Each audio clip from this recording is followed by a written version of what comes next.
The old piano in the corner of the music room had seen better days. Its black paint was chipped, and some keys stuck when you pressed them too hard. But for 17-year-old Alex, it was perfect. Every day after school, while other kids hung out in the hallways or rushed to catch their buses, Alex would slip into the empty music room and lose himself in the music. His fingers moved across the keys like they belonged there. Classical pieces, jazz melodies, even pop songs he'd heard on the radio. Alex could play them all by ear. Music made sense to him in a way that conversations with classmates never did. When he played, the world became quiet and ordered. There were no confusing social rules, no need to guess what people really meant when they said things.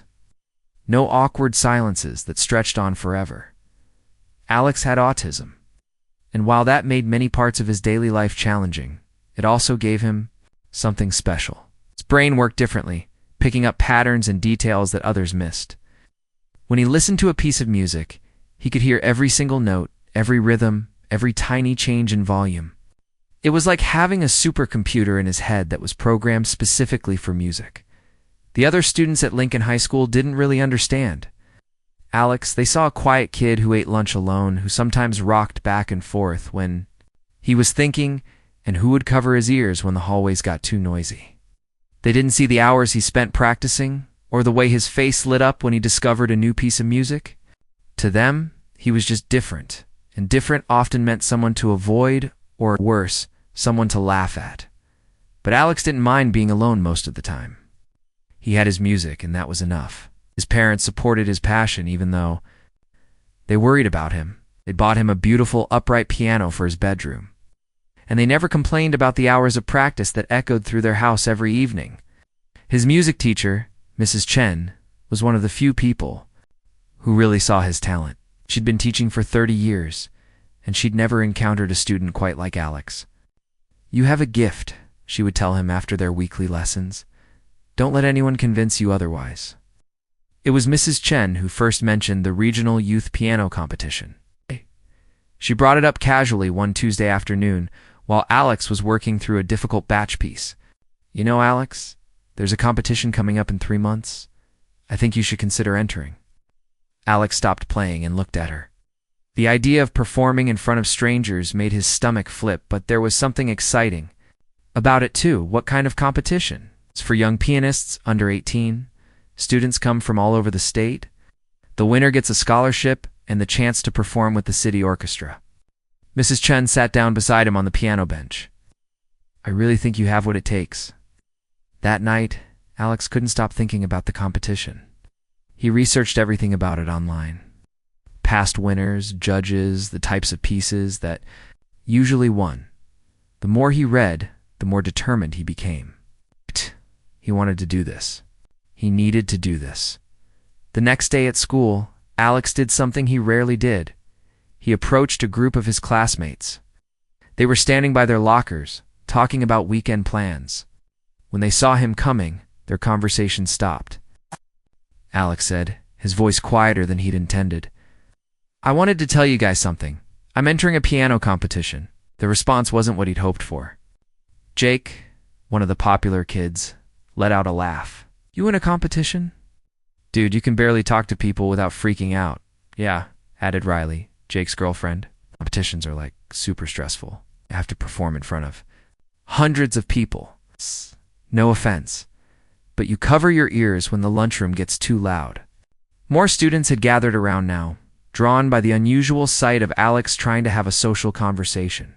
He could feel their eyes on him, and his hands started to shake slightly. But he pushed through the discomfort. "I can handle it," he said, though his voice was getting smaller. "I've been playing piano for 10 years. Playing piano in your bedroom isn't the same as performing on stage," said Tyler, shaking his head. "Trust me, you don't want to embarrass yourself like that." The word embarrass hit Alex like a punch. He'd been embarrassed plenty of times before, when he'd had meltdowns in elementary school. When he'd answered questions too literally, and everyone laughed when he'd tried to join conversations and said the wrong thing. But this felt different. This was about his music, the one thing that was truly his. "I'm not going to embarrass myself," he said, louder this time. "I'm good at piano, really good." Okay, Jake said, holding up his hands like he was trying to calm down an upset child. If you say so, man. How piece are you going to play? Something simple? Alex took a deep breath. He'd been thinking about this for weeks, ever since Mrs. Chen had mentioned the competition. Most students would choose something safe, something impressive, but not too risky. But Alex wasn't most students. La Campanella, he said. By Franz Liszt. The hallway went quiet. Even the students who didn't know much about classical music had heard of that piece. It was famous for being almost impossible to play. Videos of pianists attempting it and failing had millions of views online. Tyler's mouth fell open. Are you serious? That's like one of the hardest piano pieces ever written. Professional pianists struggle with that piece. I know, Alex said simply. That's why I want to play it. Riley exchanged a look with Jake. Alex, come on, be realistic. That piece has like 1,000,000 notes per minute. Your hands would have to move faster than humanly possible. But Alex just smiled, a rare, confident smile that his classmates had never seen before. You've never heard me play. Word about Alex's competition entry spread through the school like wildfire. By lunchtime, everyone was talking about it. Quiet. Awkward kid with autism was going to attempt one of the most difficult pieces in classical music at a major competition. To most of his classmates, it seemed like a setup for disaster. In the cafeteria, Alex could hear whispers and giggles from nearby tables. He saw people pointing at him and shaking their heads. A few students even approached him directly, trying to talk him out of it. Look, Alex, said Maya, a girl from his chemistry class. I'm just trying to look out for you. What if you mess up? What if you freeze up there? It'll be on video, you know? That stuff stays on the internet forever. Alex looked down at his sandwich. Part of him wondered if they were right. Maybe he was being unrealistic. Maybe he should choose something easier, something safer. But then he thought about the feeling he got when he played La Campanella in his room, how the complex melody made his heart race, how perfectly his fingers fit the challenging passages. I won't mess up, he said quietly. But what if you do? Maya pressed. I mean, no offense, but you're not exactly great under pressure. Remember in freshman year when you had to give that presentation and you couldn't stop stuttering? Alex remembered. He also remembered how different he felt when he sat at the piano. When he played, he wasn't the awkward kid who struggled with presentations. He was a musician, and the music flowed through him like it was the most natural thing in the world. That afternoon, Alex stayed late in the music room again. But this time, he wasn't just practicing for fun. He was preparing for the biggest challenge of his life. His fingers moved across the keys, playing the opening notes of La Campanella. The melody was sweet and simple at first, almost innocent. But Alex knew what was coming. The lightning-fast runs. The impossible jumps. The sections that would test every skill he'd developed over 10 years of playing as he played. He thought about what his classmates had said. Maybe they were right. To worry, maybe he was setting himself up for failure. But as the music filled the empty room, Alex felt something he'd rarely experienced at school. He felt like he belonged. This was his world, his language, his chance to show everyone who he really was. The competition was 3 months away, and Alex had a lot of work to do. But for the first time in his life, he wasn't afraid of what other people might think. Had something to prove, not just to his classmates, but to himself. And he was going to do it one note at a time. The video appeared on social media 3 days after Alex announced his competition plans.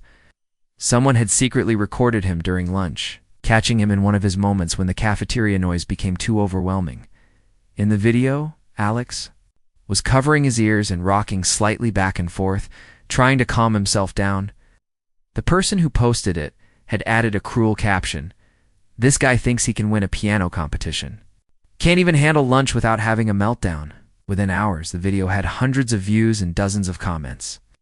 Most were laughing emojis and jokes about Alex's chances in the competition. A few students tried to defend him, but their voices were drowned out by the mockery. Alex didn't see the video right away. He rarely checked social media, but his younger sister Katie did. Katie burst into Alex's room that evening while he was practicing. Alex, you need to see this, she said, holding out her phone with shaking. Hands. Alex paused mid-song and looked at the screen. Watching himself on video was always uncomfortable, but seeing it paired with those comments felt like a punch to the stomach. His hands trembled as he handed the phone back to Katie. "Sorry," Katie said, tears in her eyes. "I reported it, but the damage is already done. Everyone's seen it." Alex sat quietly for a moment, staring at the piano keys. Then, without saying a word, he started playing again. The music was his safe space, the one place where other people's opinions couldn't reach him, downstairs. His parents were having a heated discussion in the kitchen. His mom, Linda, was pacing back and forth while his dad, Robert, sat at the table with his head in his hands. "We can't let him go through with this," Linda said for the third time. "You saw what they did to him today. What's going to happen when he's on that stage in front of hundreds of people?" Robert looked up at her. "But honey, you've heard him play. He's incredible. Maybe this is his chance to show everyone what he's really capable of. And what if he freezes up? What if he has a panic attack on stage? What if he makes a mistake and they laugh at him?" Linda's voice was getting higher with each question. "We've spent years building up his confidence. One bad experience could destroy all of that." "But what if we're wrong?" Robert asked quietly. "What if we hold him back from something amazing because we're too scared to let him try?" The conversation was interrupted by the sound of piano music drifting down from Alex's room. It was La Campanella, the piece that had started all this trouble. Even from 2 floors away, they could hear how complex it was, how Alex's fingers flew across the keys with impossible precision. Linda sighed and sat down next to her husband. "I just don't want to see him get hurt." "Neither do I," Robert said.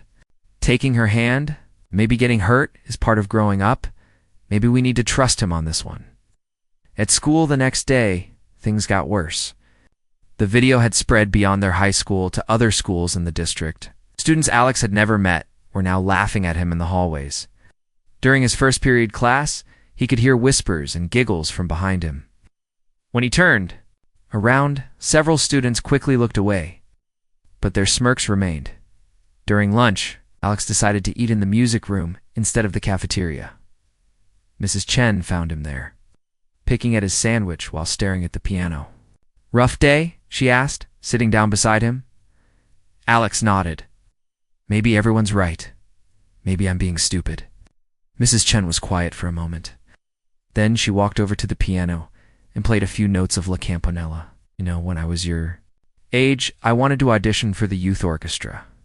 My friends told me I wasn't good enough, that I'd embarrass myself, so I didn't audition." "Did you regret it?" Alex asked. "Every day for the next 10 years, she said. "I finally auditioned when I was 27, and I made it. But I always wondered what would have happened if I'd been brave enough to try when I was 17. Alex looked at her. "But what if I really do mess up? What if I forget the music or my hands start shaking?" "Then you'll know you tried," Mrs. Chen said simply. "And that's more than most people can say." That afternoon, Alex went to the music store downtown to get sheet music for La Campanella. He'd been playing it from memory, but he wanted to make sure he had every note perfect. The store clerk, David, recognized him from previous visits. "Working on something special?" David asked, glancing at the sheet music. "I'm entering a competition," Alex said, then quickly added, "I know it sounds crazy." David looked at the music more carefully. "La Campanella? Wow, that's ambitious. I've been playing piano for 20 years and I still can't get through that piece without messing up." Alex felt his confidence dropping again. "Maybe I should choose something easier." "Hey, I didn't say you couldn't do it," David said quickly. "I've heard you play before when you come in here to try the pianos. You've got something special. Most people play music like they're reading a book out loud. You play it like you're telling a story from your heart." Walking home, Alex thought about what David had said. He also thought about the video, the comments, the looks from his classmates. By the time he reached his house, he'd made a decision. He found his parents in the living room and sat down across from them. "I know you're worried about the competition," he said, "and I know everyone thinks I'm going to fail, but I need to do this, not for them, but for me." His mom looked like she might cry. "Alex, sweetheart, we just don't want to see you get hurt." "Get hurt every day," Alex said honestly. "When people stare at me in the hallways, when they laugh at my videos, when they act like I'm not capable of anything because I'm different. At least this time I'd be getting hurt while doing something I love." His dad leaned forward. "What do you need from us?" "Just support," Alex said. "I know it's scary. It's scary for me too. But I can't live my whole life being afraid of what other people might think." That night, the family had a long conversation about the competition. They talked about worst-case scenarios and best-case scenarios. They discussed backup plans and ways to handle stress. By the end of the night, they decided to support Alex's decision completely, but the challenges weren't over. The next week brought new problems. Someone had created a fake social media account pretending to be Alex and posted embarrassing things. Another video surfaced, this one from middle school, showing Alex having a meltdown during a fire drill. The comments were getting crueler, and more people were joining in. At school, some students started approaching Alex directly with their doubts. Jordan, a guy from his history class, cornered him after school one day. "Look, man, I'm not trying to be mean," Jordan said, "but I looked up that piece you want to play. There are videos online of professional pianists messing it up, like people who've been playing their whole lives. Don't you think you're setting yourself up for failure?" Alex had heard this question so many times now that he had a standard answer ready. "Maybe, but I'd rather fail trying than succeed at giving up." Jordan shook his head. "I just don't get it. Why put yourself through all this stress and embarrassment for a piano competition? It's not like you're going to win. How do you know?" Lex asked. Double quotes because ... double quotes Jordan started, then stopped. He realized he didn't actually have a good reason beyond his assumptions about Alex's abilities. That weekend, Alex's practice routine intensified. He was spending 6 hours a day at the piano, working through every challenging passage of La Campanella until his fingers ached. His family could hear him playing late into the night, the same difficult sections over and over again. Katie knocked on his door around midnight on Saturday. "Alex, are you okay? You've been playing for like 8 hours straight." Alex looked up from the piano, his eyes tired but determined. "I have to get it perfect. People are expecting me to fail, so I have to be better than perfect." "You don't have to prove anything to those jerks," Katie said, sitting on his bed. "Yes, I do," Alex said quietly. "Not just to them, to myself. I need to know that I can do this." As the weeks passed, the pressure continued to build.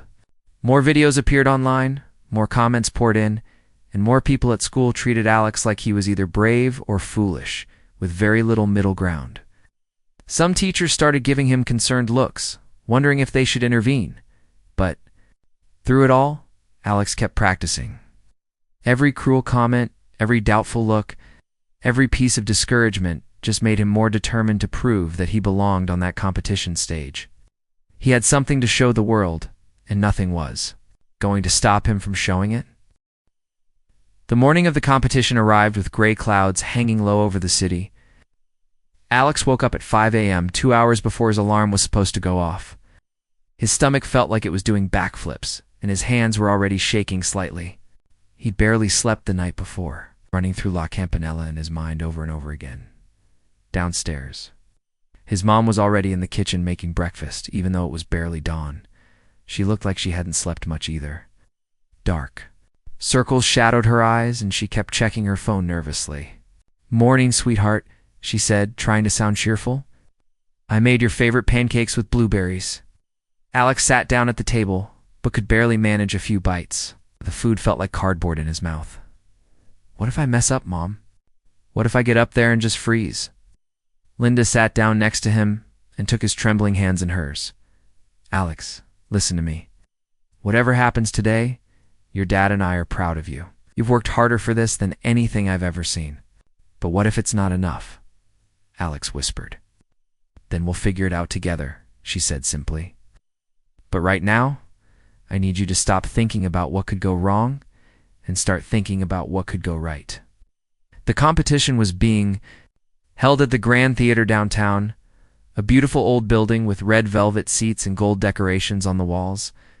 When Alex and his family arrived, the parking lot was already full of cars without HUD of state license plates.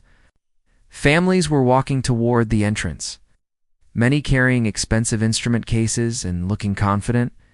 Alex watched a girl about his age walk past. chatting easily with her parents about technique and performance strategies. She looked calm, like performing in front of hundreds of people was just another Tuesday for her. Alex envied that confidence. Inside the theater, the atmosphere was buzzing with nervous energy. Competitors and their families filled the lobby, some warming up with small practice keyboards, others doing breathing exercises or stretching. Alex felt overwhelmed by all the noise and activity. The sounds echoed off the high ceiling, creating a chaos that made his head spin. "I need some air," he told his parents, heading toward a quiet hallway he'd spotted near the bathrooms. But even in the hallway, he couldn't escape the competition. Two mothers were standing near the water fountain, talking in low voices that Alex could still hear clearly. "Did you see the program list?" One was saying. "There's a kid trying to play La Campanella. Can you believe it?" "Which one?" the other mother asked. "Some teenager from Lincoln High. I looked him up online after I saw his name. There are videos of him having meltdowns. The poor kid has autism or something." Alex's face burned with embarrassment. He knew he should walk away, but his feet felt frozen to the spot. "Oh my goodness," the second mother continued. "That's so sad. Why would his parents let him embarrass himself like this? La Campanella is impossible even for trained professionals. I know, right? I feel bad for him. But this is a serious competition. Some of these kids have been training at conservatories since they were 5 years old." Alex Finally managed to move his feet and walked quickly back to where his family was sitting. His dad took one look at his face and knew something was wrong. What "Happened?" Robert asked quietly. "Nothing," Alex mumbled, but his hands were shaking worse now. Katie, who had been scrolling through her phone, suddenly looked up with a worried expression. "Alex, you should probably stay off social media today." "Why?" "What now?" Linda asked. "Someone posted the competitor list online," Katie said reluctantly. "There are ... comments." Before anyone could stop him, Alex grabbed Katie's phone and scrolled. Through the comments, his heart sank with each one he read. People were making bets about how quickly he'd mess up. Someone had shared the old video from school again. Others were calling it cruel that his parents had let him enter. "Alex, don't read those," his mom said, trying to take the phone away. "They're right, though," Alex said, his voice getting smaller. "Maybe I don't belong here. Look at everyone else. They all look so professional, so prepared. I'm just the weird kid who thinks he can play piano." Robert knelt down in front of his son's chair. "Alex, look at me. Do you remember what you told us that night when you decided to enter this competition? You said you needed to do this for yourself, not for other people. That hasn't changed. But what if I really do embarrass myself? What if I prove them all right? Then you'll have tried something brave," his dad said firmly. "And that's more than any of those people commenting online have ever done." Voice over the loudspeaker announced that the competition would begin in 30 minutes. Competitors were invited to do a final practice session on the stage piano if they wished. Alex watched as several students took their turns, their fingers flying across the keys with impressive skill. Each performance made his confidence drop a little more. When it was his turn for practice time, Alex walked onto the stage and felt his knees go weak. The theater looked enormous from up there. Rows and rows of red seats stretched back into shadows, and the bright stage lights made everything beyond the first few rows invisible. In a few hours, all those seats would be filled. With people watching his every move, he sat down at the grand piano, a beautiful black Steinway that probably cost more than his family's car. The keys felt different from his piano at home, a little heavier, a little more responsive. He played the opening notes of La Campanella. The sound filled the empty theater with crystal clarity. For a moment, Alex felt better. The music was still there, still perfect in his mind and in his fingers. But then he noticed movement in the wings of the stage. Several other competitors had gathered to listen to his practice. He could see them whispering to each other. His hands started to shake, and he hit a wrong note. Then another. The beautiful melody turned into a mess of fumbled passages and missed keys. Alex stopped playing and stood up quickly, his face burning with shame. "It's okay," Mrs. Chen said, appearing beside him. She had driven 3 hours too. "Be there for his performance. That's why they call it practice time. The real performance will be different." "I can't do this," Alex whispered. Did you see how they were looking at me? They know I don't belong here. Alex, Mrs. Chen said firmly, I've been teaching piano for 30 years. I've seen thousands of students, and I've never seen anyone with your natural ability. You have something special, something that can't be taught in any conservatory. Don't let other people's fear make you forget that. As the official competition began, Alex sat in the audience with his family. Watching performer after performer take the stage, they were all good. Really good. A girl from the State Music Academy played a Chopin piece flawlessly. A boy who couldn't have been more than 14 performed a complex Bach fugue like he'd been born to play it. With each performance, the knot in Alex's stomach grew tighter. These weren't just talented kids, they were trained professionals in the making. They moved with confidence, smiled at the audience, and handled their instruments like extensions of their own bodies. Contestant number 15, the announcer's voice echoed through the theater. Alex Rodriguez, performing La Campanella by Franz Liszt. The theater seemed to go quiet in a different way when his name was called. Alex could feel hundreds of pairs of eyes turning toward him as he stood up. The walk from his seat to the stage felt like it took forever. His legs felt like jello, and he was pretty sure everyone could hear his heart beating. As he climbed the steps to the stage, he heard whispers from the audience. Some were curious, some sounded sympathetic, and others seemed excited to witness. What they expected would be a disaster. His hands were sweating so much he worried about slipping off the keys. Alex sat down at the piano bench and adjusted the height, just like Mrs. Chen had taught him. He looked out at the audience, and the stage lights made it impossible to see individual faces. There were just hundreds of shadowy figures all waiting to judge him. The theater was completely silent now. Even the whispers had stopped. Alex placed his hands on the keys and felt their familiar smoothness under his fingertips. This was it, the moment he'd been preparing for, dreaming about, and dreading for months. He could feel the weight of everyone's expectations, their doubts, their assumptions about what a kid like him could or couldn't do. Part of him wanted to stand up and run off the stage, to avoid the humiliation that seemed inevitable. But then he thought about all those hours of practice. All those nights when La Campanella had sung perfectly from his bedroom piano. He thought about Mrs. Chen's words, about his family's support, about proving to himself that he belonged here just as much as anyone else.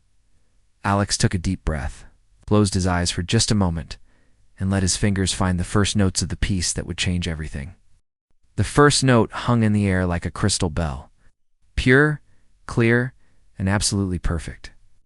Alex felt something shift inside him the moment his finger touched that key. All the noise in his head, the doubts, the cruel comments, the fear, suddenly went quiet. The opening of La Campanella is deceptively simple. A gentle melody that sounds almost like a music box, sweet and innocent. But Alex knew what was hiding beneath that simplicity. In just a few measures, this piece would transform into one of the most challenging compositions ever written for piano. As he played those first gentle notes, something magical happened in the theater. The whispers stopped completely. Even the people who had come expecting to witness a disaster found themselves leaning forward in their seats. There was something different about the way Alex played, something that made you want to listen more carefully.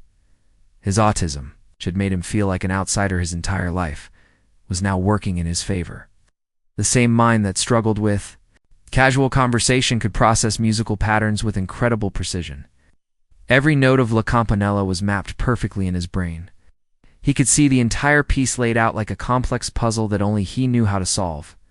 Mrs. Chen, sitting in the third row, felt tears starting to form in her eyes. In 30 years of teaching, she had never heard anyone play those opening notes with such pure emotion. This wasn't just technical skill. This was music coming from the soul. Alex's parents held hands so tightly their knuckles were white. His mom had been preparing herself for the worst, ready to comfort him if things went badly. But as she listened to her son play, she realized she had been worrying about the wrong thing. Alex wasn't just surviving up there, he was thriving. The sweet opening melody continued for another minute, and Alex felt his nerves settling completely. The piano felt like an extension of his own body. Every key responded exactly the way he expected. The stage lights that had seemed so harsh before now felt warm and welcoming in the audience. Professional musicians and music teachers were starting to sit up straighter. They recognized something special when they heard it. This wasn't just a teenager playing notes on a page. This was an artist telling a story. Then came the moment everyone had been waiting for. The gentle melody suddenly exploded into the lightning-fast passages that made La Campanella famous. Alex's hands began to move across the keys so quickly they were almost a blur. Notes poured from the piano like water from a waterfall, thousands of them, each one perfectly placed. The audience gasped. Even the people who had come to mock Alex found their mouths falling open in shock. His fingers were moving faster than seemed humanly possible, dancing across the keyboard with impossible precision. The melody that emerged was breathtakingly beautiful, each rapid note contributing to a larger musical picture that few pianists could ever achieve. Dr. Patricia Williams, one of the competition judges, leaned forward in her seat. She had been a professional pianist for 40 years and had judged hundreds of competitions. She had never seen technique like this from someone so young. Alex wasn't just playing the notes correctly, he was making them sing. In the back of the theater, several people had their phones out, recording the performance. But they weren't recording to mock this time. They were capturing something extraordinary, something they knew they might never hear again. Alex was completely lost in the music now. The theater, the audience, even his own nervousness had disappeared. There was only the piano and the story he was telling through Liszt's incredible composition. His autism gave him the ability to focus completely, to shut out everything except the task at hand. What had been a disability in social situations was now his greatest strength. The piece moved through its most challenging sections, and Alex navigated each one flawlessly. Passages that had stumped professional pianists flowed from his fingers like he had been born to play them. The famous bell sound that gave the piece its name rang out clear and true. Each note perfectly timed and weighted. Halfway through the performance, even the other competitors were watching in amazement. Jake Peterson, a 17-year-old from the State Music Academy who had been expected to win the competition, sat with his mouth open. He had been playing piano since age 4, had studied with the best teachers, and had performed in concert halls across the country. But he had never heard anyone play La Campanella like this. How is he doing this? Jake whispered to his teacher. I don't know, his teacher whispered back. I've never seen anything like it. Alex's sister Katie was recording on her phone, tears streaming down her face. All those times she had defended her brother to bullies, all those moments when she had wished people could see Alex the way she saw him, this was it. This was Alex showing the world who he really was. The music continued to pour from the piano, each section more impressive than the last. Alex's hands moved with mechanical precision, but the emotion behind every note was purely human. He was telling the story of every time he had been laughed at, every moment he had felt different, every hour he had spent alone at the piano finding comfort in music. Dr. Williams looked at her fellow judges. They were all thinking the same thing. In their combined experience of over a century of judging piano competitions, they had never heard a performance like this from someone so young. This wasn't just technical perfection. This was artistry at its highest level. The theater was completely silent except for the music. Even people who didn't know classical music could tell they were witnessing something special. The melody seemed to fill every corner of the building, every note perfectly clear and purposeful, as the piece moved toward its climax.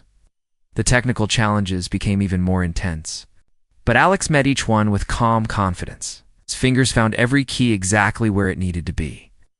The rapid-fire sections that had caused him trouble during practice now flowed like he had been playing them his entire life in the audience. Some people were openly crying. The music was so beautiful, so emotionally powerful, that it was impossible not to be moved.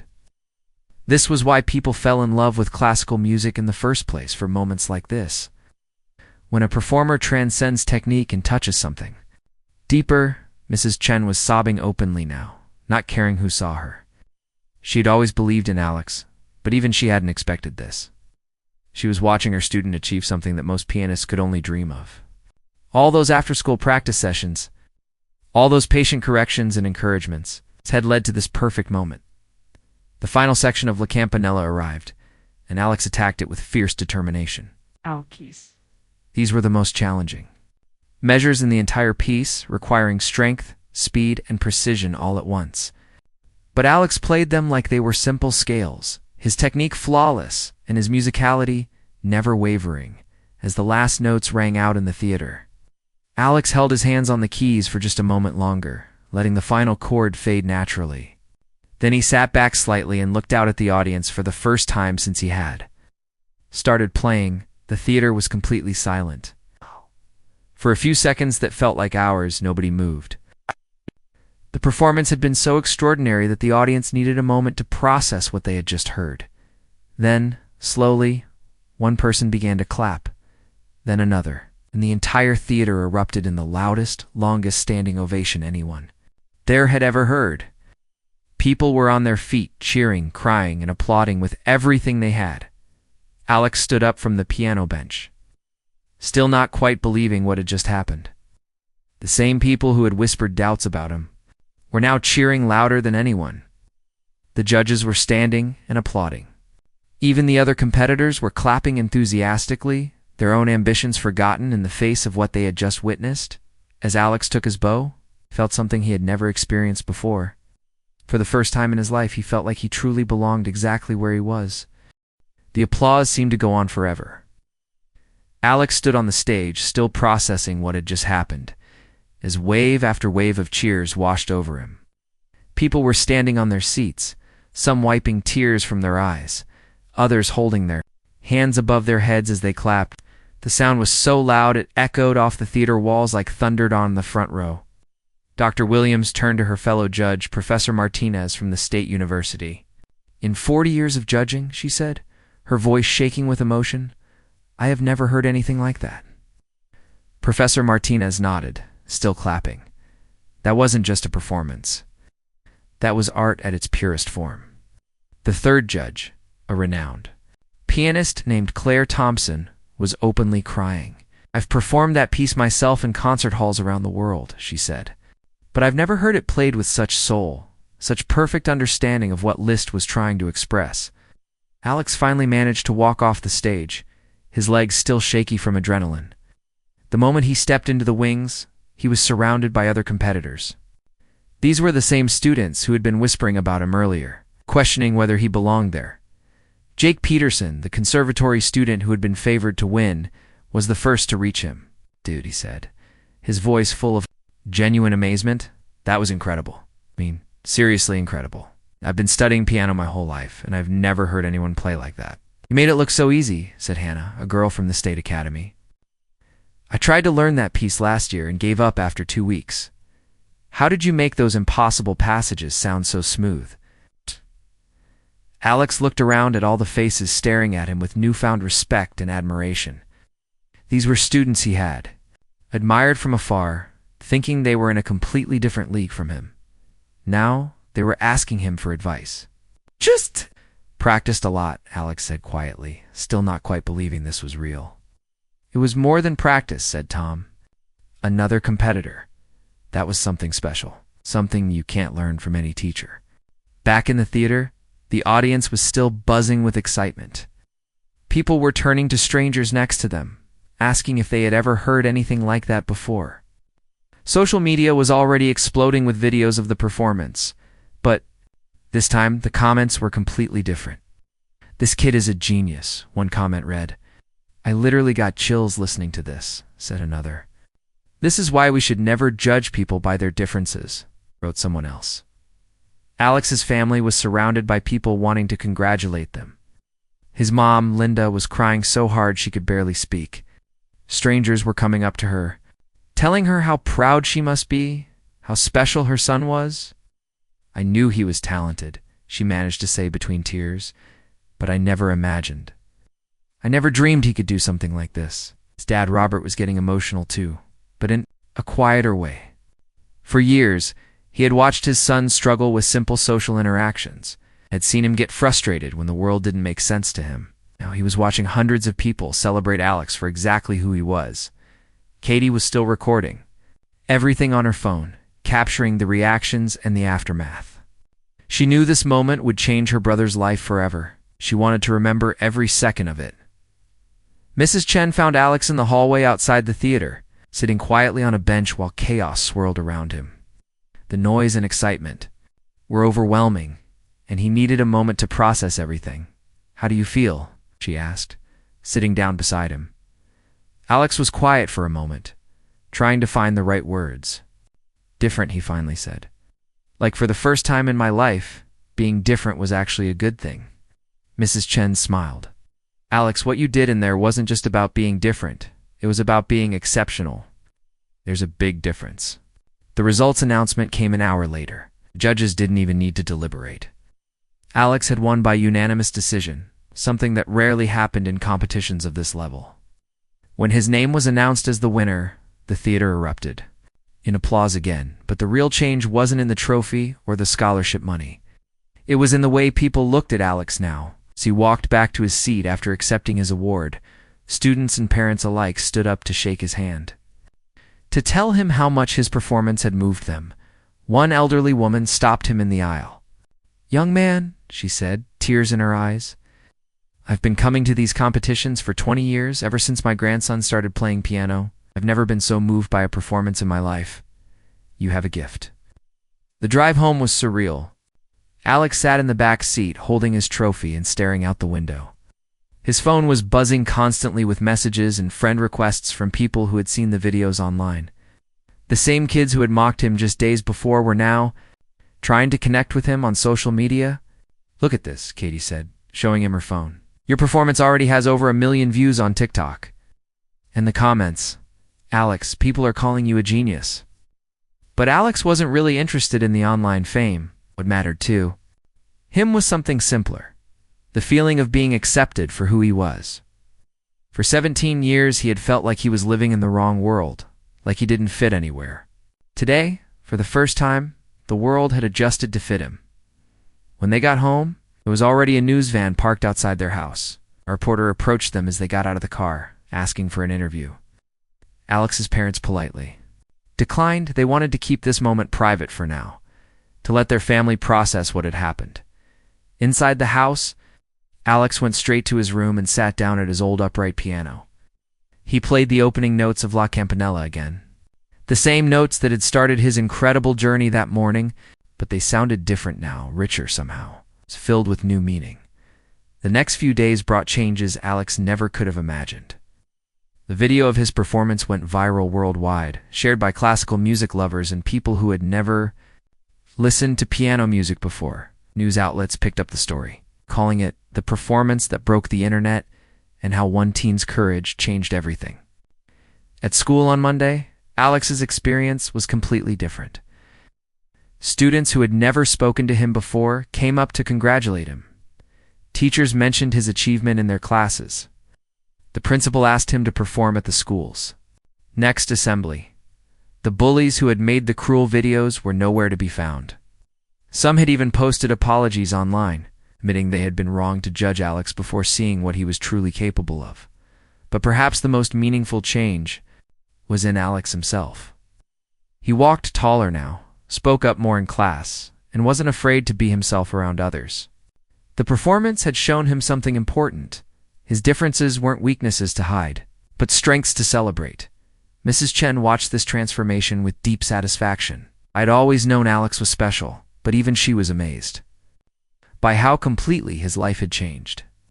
The quiet, anxious boy who had been afraid to tell his classmates about the competition was now fielding offers from music schools around the country. 3 months later, Alex performed with the city orchestra as part of his prize. This time, when he walked onto the stage, he wasn't nervous. He was excited. The audience was there to celebrate him, not to judge him.